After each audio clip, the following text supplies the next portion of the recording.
Welcome to the Solitary GM video channel. We are once again going to continue in our Ruthless Seven's Boundless Fate little adventure we have going. We're going to jump right in and get started.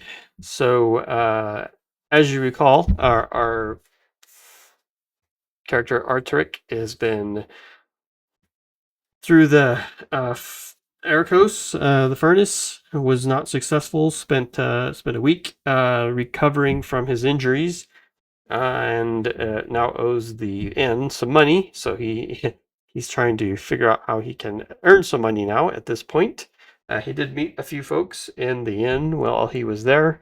One was Ariel, who was one fairly high up in the Archivists. Archivists, I can't think of the word, guild, whatever they are. He ran into Dax, as well as a young female from the clan Jukorian, who was a recent convert. Again, here is our character, Arterik Blogard. He's 25. It's been a while since we did these videos, so just doing a quick refresh. He's got a couple of skills here. Our capital is Azera. Again, it has some green spaces and wooded areas. We have a teleporter, and next time we get there, there'll be a Valor Mark exchange. So if we get some Valor Marks, we could make use of those. We have 10 hit points, and our aura is 68. We're rank initiate in all levels. We did gain a little bit of experience points. We have 70 radians, and that's that. So, Arterik. So let's go ahead and get started on our little adventure today. So, first off, we have a wrath check. A wrath check is to determine if we have an event of wrath, a wrath event. Our current Heavenly Wrath is a 1, so we roll a d20. And we rolled above our Heavenly Wrath, so nothing happenings there.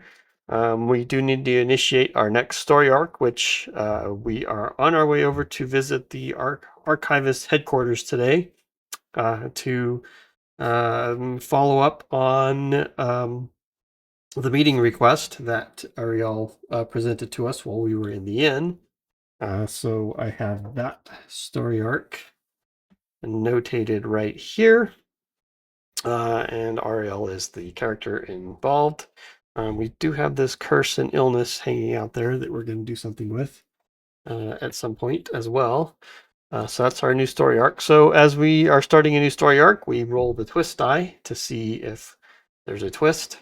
1 in 6 chance for that. We get a 6, so there is no twist. Where we left things off, I believe Arterik was in the kiosk tower and had been looking in the kiosk to see if there were any. Let's put the book over here. If there were any items in the to be chosen in the tower, and I believe he said there was 2 trials and a hunting ground. So the trials were once again, one of them is breach the defenses. It's in the Expanse, and 1 Valor Mark is the prize, among other things. There's a second trial listed, Summon and Conquer, by the Archivists, and that is located in Yeross, and is going to give us 2 Valor Marks.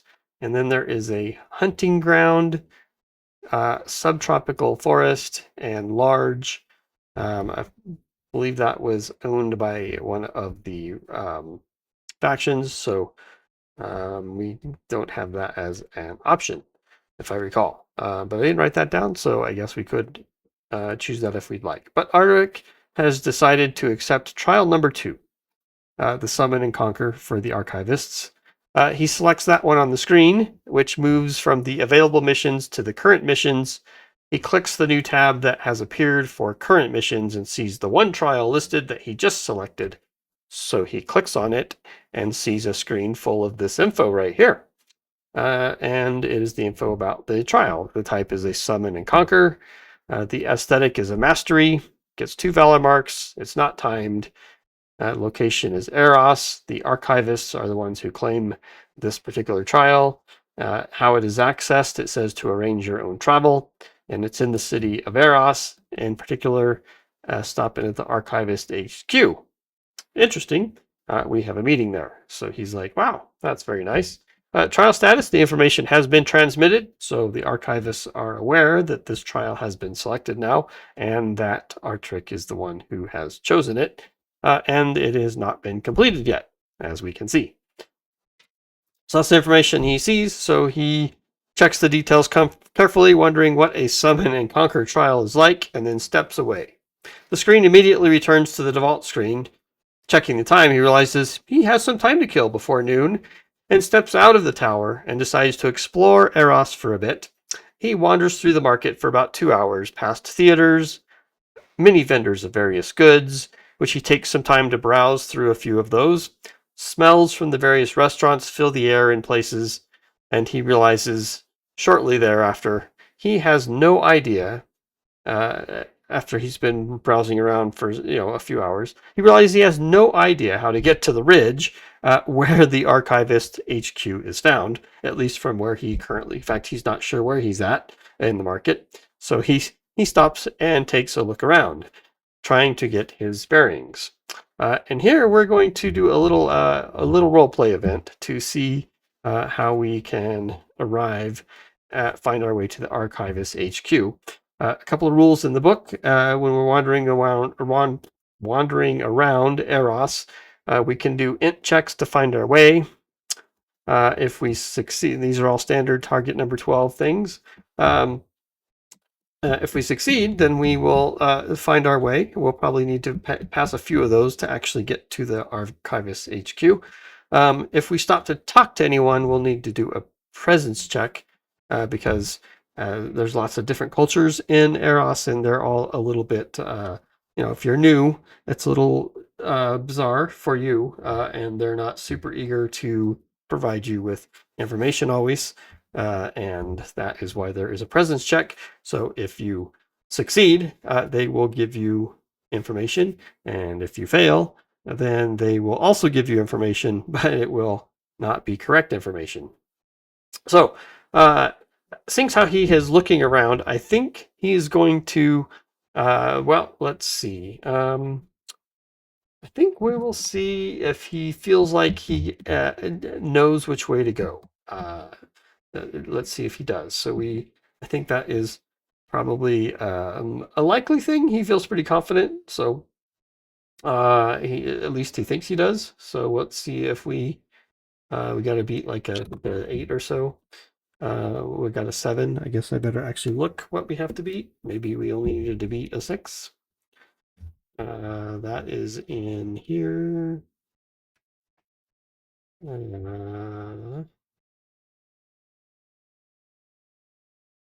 In tracking, passive perception. It's going to be right in here. I said it is likely. We need an 8 or higher. Oh, so he doesn't know. Yep, he's looking around and he's like, wow, geez, I have no idea where to go.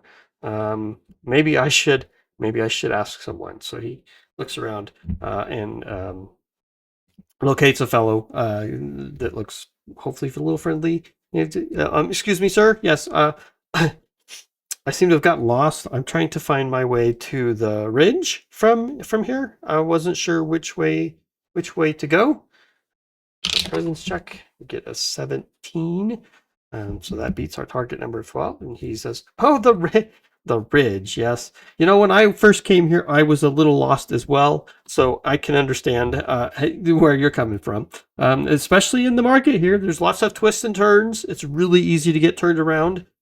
So here is the quickest way to the ridge.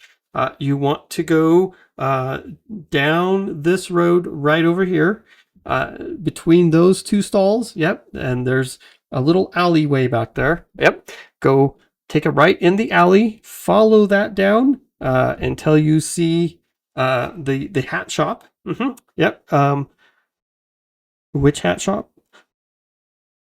Right, there are a few. This one is a female's hat shop. They have a lot of feminine type of hats. I think it's Harriet's Emporium of Hats. Yes, I believe that's the name. So yes, it's right over there. And then take a left when you get to there. Go through down about 2 blocks, and then take another left, and you should be in the ridge. And then, do you think you know where you're going from there? Yeah, I think I can do it. Geez, thank you so much for the information. That was super helpful. So, yep, down there, alley left. Yep, I got it. Okay, great. Thank you so much. And so Arteris will proceed in that direction. He wanders, wakes his way through the crowd. There, passes by one more restaurant. That food smells good. Wow. Maybe I'm a little hungry. Oh well, I have a meeting. Let's get to that. Passes into the alleyway, and he goes, "Do I go? Did he say left or right down the alley? Let's do an int check." We get a 7. Yep, he said to go right, I think. So Arteris goes to the right.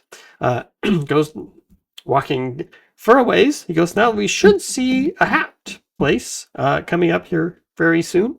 And we reach the end of the alley, and uh, we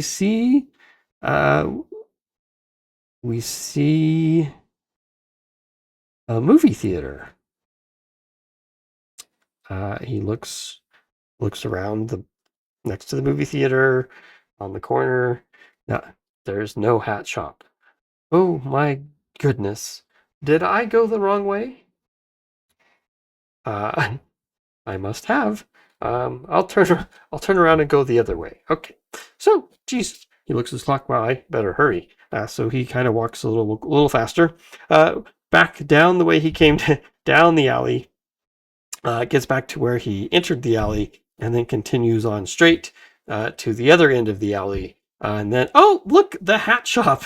Very good. Now, I think I take, was it a left at the hat shop or was it a right? He looks one way and then the other. Um, hmm. I think I go. Yeah, I think it's to the right again. Yes. Yeah, we failed our int check. Yep, to the right. So to the right I go. And then after I take a right, he said to go to the left, I think it was. So is it my first left or my second? But I should be seeing the ridge when I go. I don't see. It looks like I'm still in the market very much. These are all vendors and restaurants and um, uh, maybe I should ask for directions again. I think I'm lost. So I'll try my luck one more time. He looks around. He finds a younger woman. Oh, yes. Excuse me.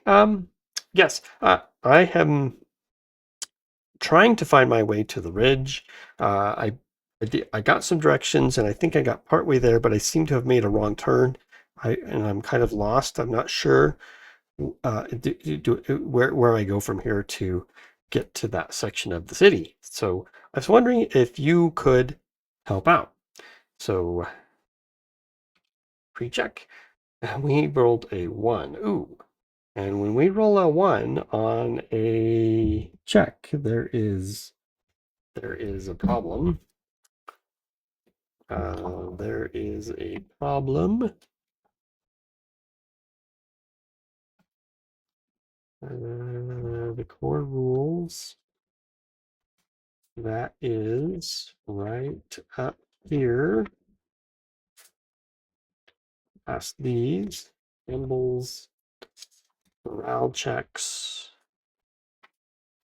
conditions, other rules. Obtaining a natural 1 when making a skill check indicates the character has lost control of the ether required to power the skill in question, causing it to fail immediately. So this doesn't go well when he asks the young woman for directions. In fact, she looks up at him and gets, oh, yeah, get away from me. And she runs off, perhaps hauling for help even. And Arterik's standing there, oh, ooh, that didn't go well. And we must roll on the Ether Backlash table, which is a d20 roll. So let's roll a d20. We get a 16, which this means we have suffered a major backlash. Ooh. Ooh, ooh, ooh. We roll another d20 on the major backlash table. Get a 10. There's a localized gravity distortion. Gravity fluctuates around you. I have a -2 to reflex checks. I believe that is ongoing. Let's make a note of that on our character sheet. Gee, that was unfortunate. Okay. Where would we put the reflex saving throw? This one. So we actually have a -2 to this from now on. Okay. Due to localized gravity distortion. So let's make a note of that. Notes. Localized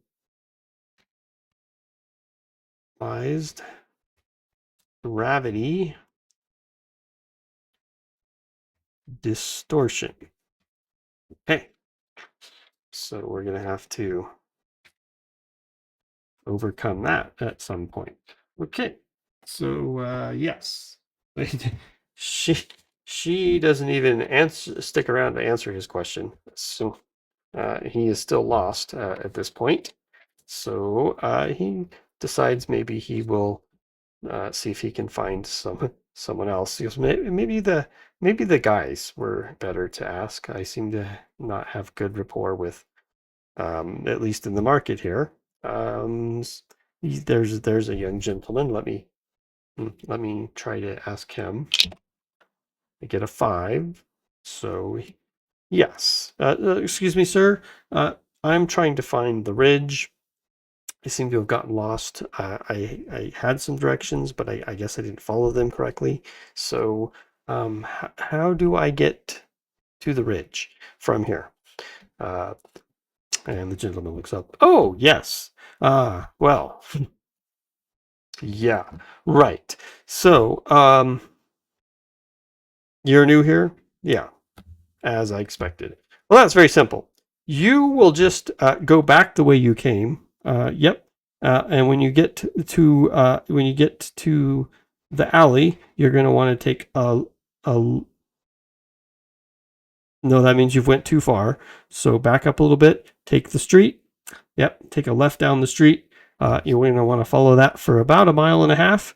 And then once you reach the edge of the market, take a right, and you'll be right into the ridge. So, oh, okay. Well, thank you, sir. Are you sure? It feels like that's the way I came. And the man walks off. Huh. So go. I'm not sure that's right. That feels like I'm going to go the wrong way. We'll do an int check, and we on our intelligence we get a +3. So that is a 14. So we pass. Yeah, I'm pretty sure. Yeah, in fact, I'm certain that is not the right way to go. I think I need to go back to where the hat shop was, if I can find that. and perhaps I went the wrong way from there. So Arterik makes his way as quickly as he can through the crowd back over to the ladies' hat shop, Harriet's hat emporium, and yep, there's the alley I came down. This is the hat shop, and I went clearly the wrong way that way, so I need to go this way. Okay, so off he goes. He continues on. Let's see if he remembers to take the left that he will need to take care shortly. He gets a 3, plus 3 is 6, so he does not. So he continues on straight. In fact, he runs into a dead end at the edge of the market where there is nowhere else for him to go. And man, I'm going to be late. He looks at his clock. I've got like 5 minutes to get there. How am I going to? Well, clearly this is the wrong way. I'm going to turn around, see if I can figure out where I went astray. And he fails to do that. He finds himself back at the hat shop. Well, man, I am really having troubles. So, where was I supposed to go? Maybe Harriet in the hat shop will be able to help me. So he goes into the hat shop and locates Harriet. Excuse me. I'm trying to find my way to the ridge. I have an appointment at the Archivist headquarters that I'm going to be late for if I don't get there in a hurry. Is there any way you could help me navigate to that direction? 15. Good. And here he goes. Oh, my poor dear. Yes. Oh, you look like you've been running around for ages. Well, yeah, I've kind of got lost a few times. It's really complicated to find your way in this Yeross. Yes, it can be for a newcomer, for sure. Well, you're actually not that far away, so I think you'll be fine. Here, let's step outside my shop here. I'll show you where to go. All right, so from here, you want to go down that direction, right over there. Yep. And then do you see the tree with the lamppost? And there's that gentleman with the top hat right there. Yeah, there's a street right there. That's the street you need to take a left on. That will take you right into the ridge. And you're going to the Archivist headquarters? Yes. Well, it's really close, actually, to the market.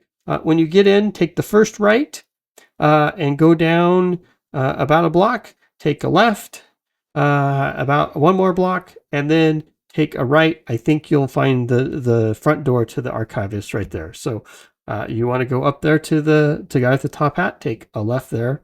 You want to go into the ridge, take a right, 1 block, take a left, 1 block, and then take another left, or take another right, 1 block, and then a left to the front door of the Archivist. Should be there in 3 or 4 minutes from here. Thank you so much. Well, I would love to stay and chat, but I'm almost late. I better get going.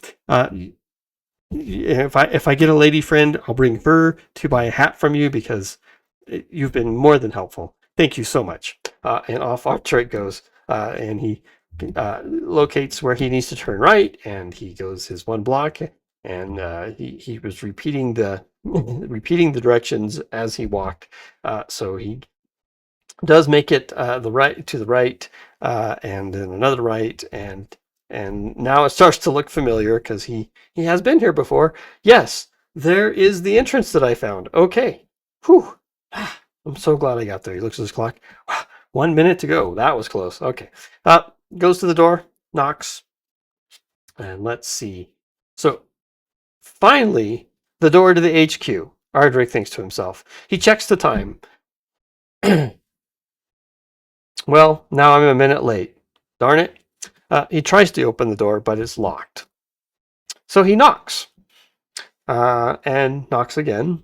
A short time later, the door opens, and a rather tall, skinny human female with red hair wearing thick glasses greets him and welcomes him into the building.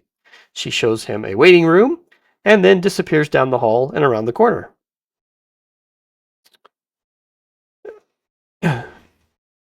Just a few minutes pass before the person that he met at the inn and that was Ariel, who we have in our character list.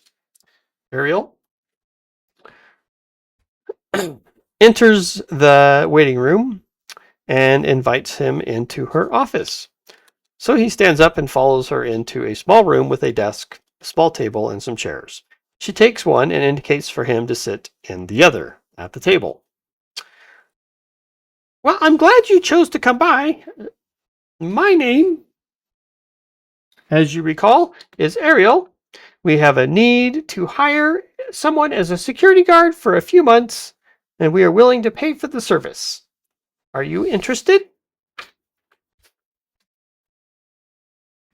A security guard, you say? Yes. Yep. Yep. There's become a need to have some of our valuables more secured. So we think perhaps the best way to do that is to hire a reputable and trustworthy soul to guard them. Yes, I see. Um, uh, Interesting. I didn't know I was coming for a job opportunity. That is, um, and he thinks to himself for a minute. Well, I really do need some money. So, are you paying for this? Oh, certainly, yes, yes. There will be pay. Mhm. Okay.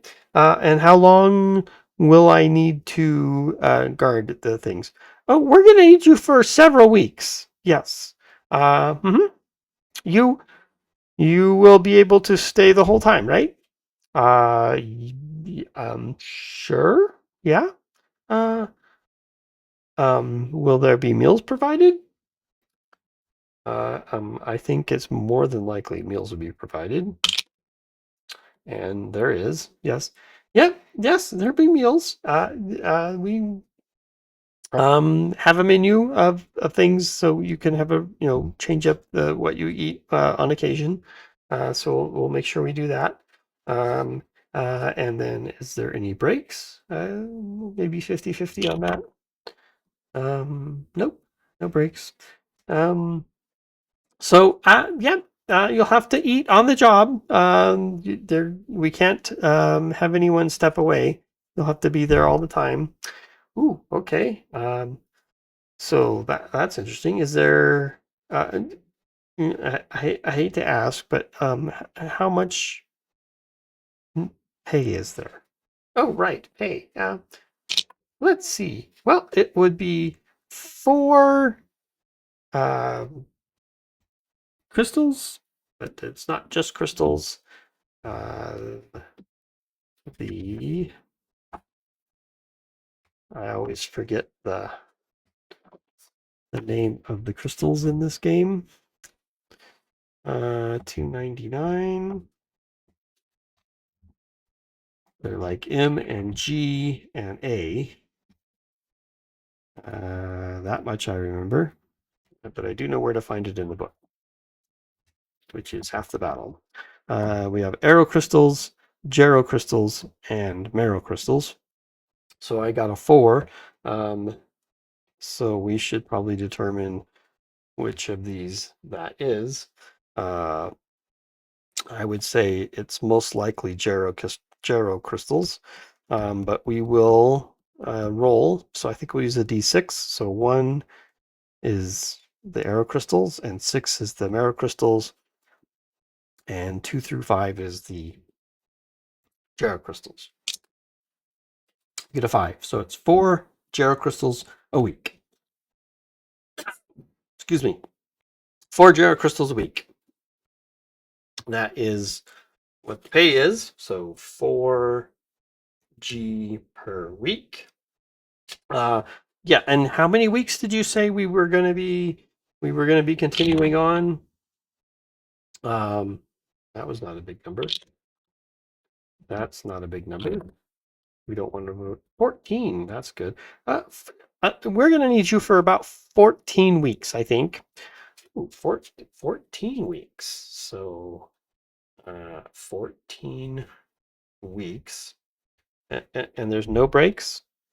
Well, maybe. Um, yeah, there will be. Seems very likely if it's 14 weeks. There's at least one break. So about halfway, we could see about putting a small break in. Okay, Whew, that'd be good. Maybe just to relax for 15 or 20 minutes. Might be all I need. Yep, that should be very agree. Does he accept the offer? So 4G times 14. That's going to give him 40, 50, 56, 56 G's, Garo crystals.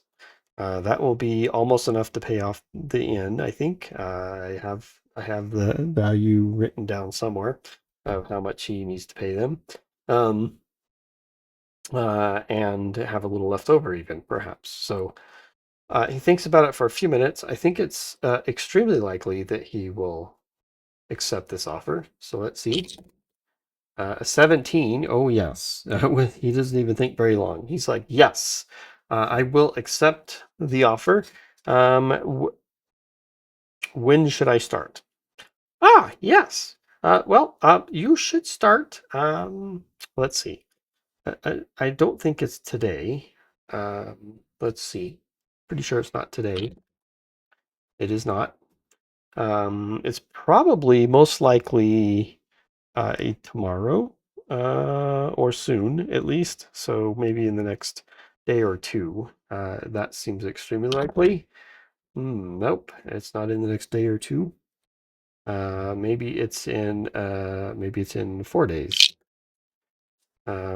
No, not really in 4 days either. Is it a week? Yes. So in about a week. So a week from today, we will.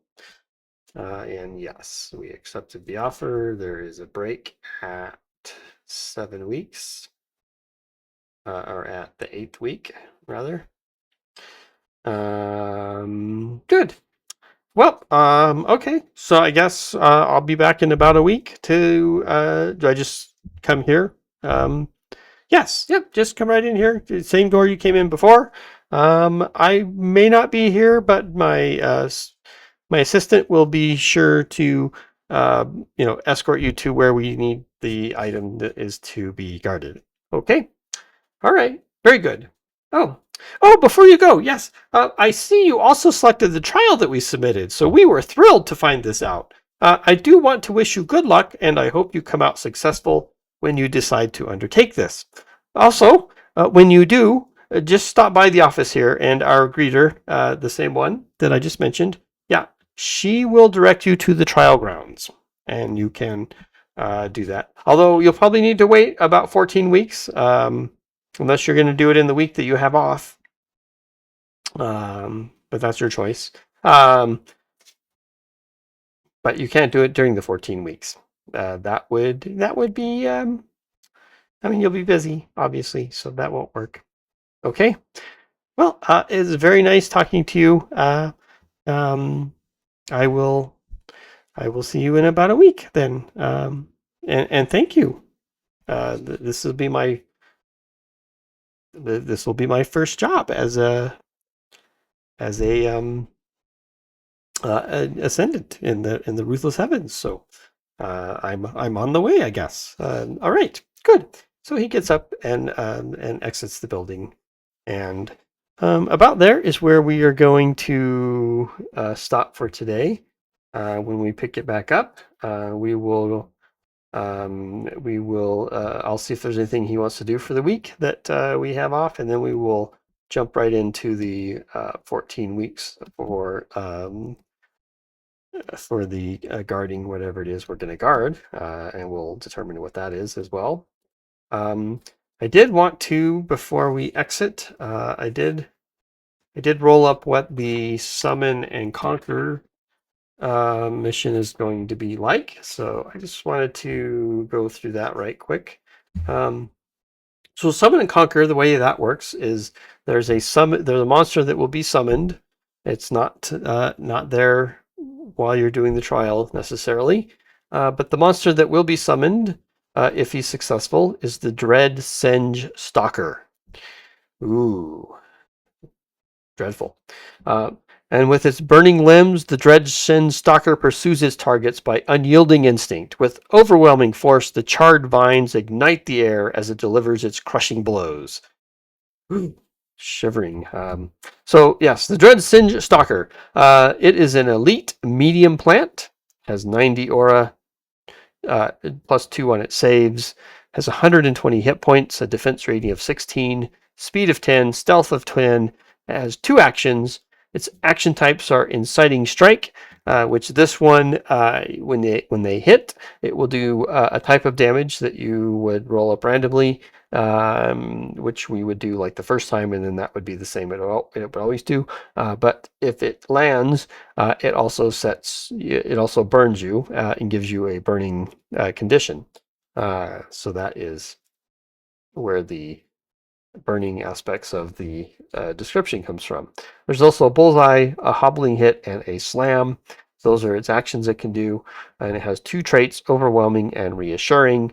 We can look these up actually and just mention what they are in the book.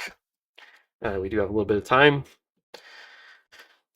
And this is our first foray into these. Oh, look, I opened right up to it. So action type, Inciting Strike is right here somewhere. Here it is. These are not in alphabetical order. It's a melee type of hit. A 5 plus 5, 5 plus your threat level, which is in our case is 1. So 6 plus 6 to hit, or 5 plus, yeah. And then we have you will only target a single target. The damage is D4 plus the threat level, and we would roll on the action damage type physical table to determine what type of damage it is. After the damage is dealt, the struck target begins burning, and it deals triple damage against burning targets. So if they're already burning and they get hit with the Inciting Strike, this would be 3d4. So that would be a thing. Bullseye is right here. It's a ranged attack. Plus 7 plus threat level to hit a single target up to 50 meters away. It does D10 plus threat level damage, and again we roll on that. And if the person is prone, you would get double damage on that. Hobbling hit is this one. It's a melee attack. 7 plus threat level to hit. It's a single target. D6 times the threat level damage. So that one might hurt a little more if you get hit by it. Roll type on the action. Again, you roll to see what the damage is. And the struck target is hindered until the end of its next turn. That's a condition that we would have to look up. I believe that makes you unable to use your actions. And then the last one is Slam. And Slam is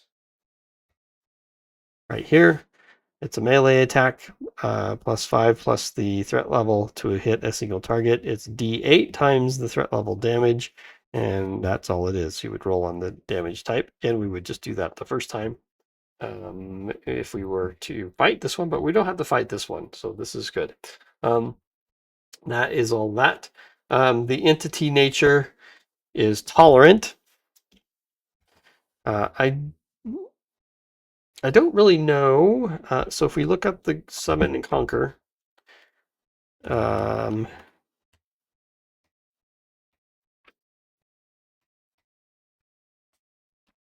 is it before? Oh, it's before these things.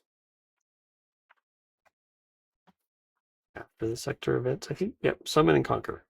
Yeah, so we have these entity natures, and that is the. So you determine the entity that you're attempting to summon. So that would be this one.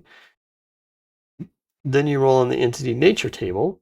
So that is the nature of this entity, I believe. And I rolled up tolerant, which is number 6 on the D20.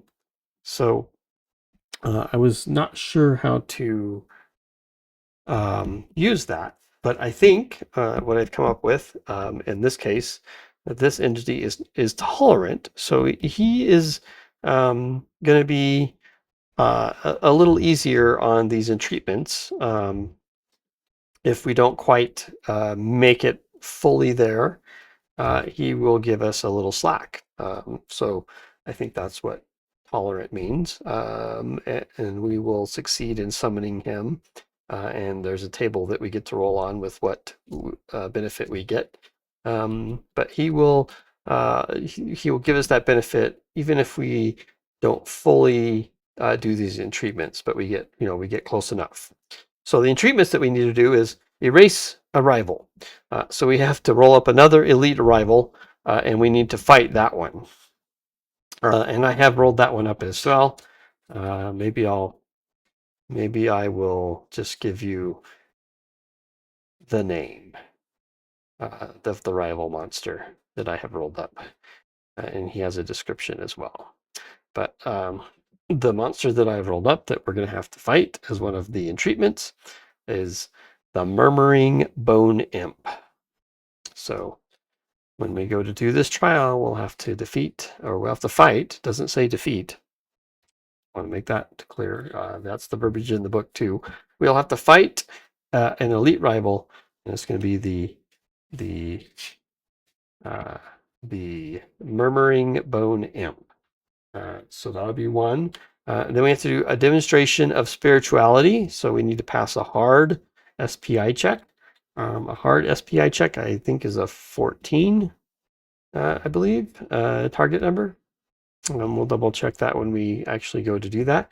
And then the third thing is we have to relinquish some wealth. We need to surrender 300 crystals. It just says crystals, so I think these are arrow crystals. And that's that. So the entreatments are the things that you need to do to summon the monster. And then if you're successful in these 3 entreatments, and if you notice you don't notice if you look at these, they say you either do this and you either succeed, or if you fail, then you take some damage. I need to get a drink. I got a frog in my throat. Okay. That's better. So again, you have to pass the hard SPI check. If you fail, you take damage. You have to relinquish the wealth. If you're unable to do that, then you have to take damage. If you're still standing at the end of these 3 entreatments, then you will have summoned this monster. And there's a table that you roll on where you can get treasure, or you can get things, or you can even get the aid of this monster in a future fight to aid you. So that would be really cool to get the Dread Singe Stalker to help out Arterik in some future battle. So that is how the Summon and Conquer trial works. So when he decides to come back and do that, this is what we will role play through and see how it goes. And then we will find out more about the Murmuring Bone Imp. So I hope you've enjoyed this episode of Ruthless Heaven's Boundless Fate. I've had a great time putting this one together for you. It did take me a while to get it out there, so I apologize for that, but life's been a little busy, and I have been working on a couple other games that I want to bring to the channel as well. So there's going to be some other series that I start soon. And in fact, I have one of those series ready to start right now. So shortly after I record this video, I'm going to record that one and start off a brand new series with a brand new game. But anyway, thank you all for watching. I hope you have enjoyed the content. I forgot one thing. There was a playlist that I had built up for Ruthless Heaven's Boundless Fate. Kind of got away from talking about that. I apologize. The playlist is still there. What I'm going to do if you're still here at the end of the video, what I'm going to do is make a single video talking about all the bands and all the songs that are in that playlist. And yeah, give you some background on each of them. And then I will make the playlist public that I have made up so you can go watch all the videos in the playlist. Hope you enjoy that. Again, that is all. I am the Solitary GM. See ya.